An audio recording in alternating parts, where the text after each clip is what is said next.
இப்போ கிராமர் ஃபேமிலியோட கதையை தான் நம்ம பார்க்க போறோம். ஒரு ஊர்ல கிராமர்னு ஒரு ஃபேமிலி இருந்துச்சு.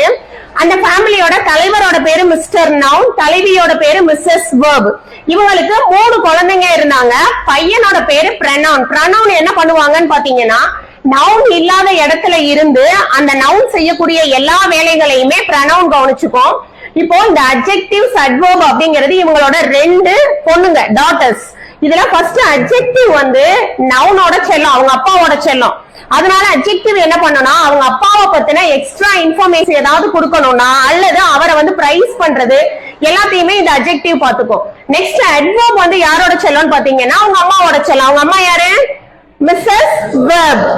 அவங்க அம்மாவோட செல்லம். அதனால அவங்க அம்மாவை பத்தின எக்ஸ்ட்ரா இன்ஃபர்மேஷன் ஏதாவது தெரிஞ்சுக்கணும்னா நம்ம அட்வர்ப்ட கேட்டு தெரிஞ்சுக்கலாம்.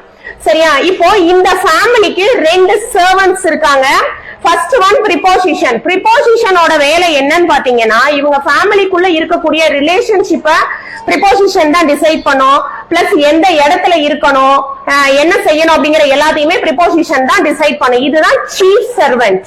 நெக்ஸ்ட் இன்னொன்னு என்னன்னு பாத்தீங்கன்னா கன்ஜங்ஷன். கன்ஜங்ஷனோட வேலை என்னன்னா, இந்த ஃபேமிலிக்குள்ளயோ அல்லது இவங்களுக்குள்ளயோ ஏதாவது பிரச்சனை வந்துச்சுன்னா இடையில நின்னு அவங்க 2 பேரும் என்ன பண்ணிடுவான், சேர்த்து வச்சிரும். சரியா? நெக்ஸ்ட் இந்த இன்டர்ஜெக்ஷன் அப்படிங்கிறது இந்த ஃபேமிலியோட வெல்விஷர்னு வச்சுக்கோங்களேன். எந்த ஒரு துக்கமா இருந்தாலும் சரி,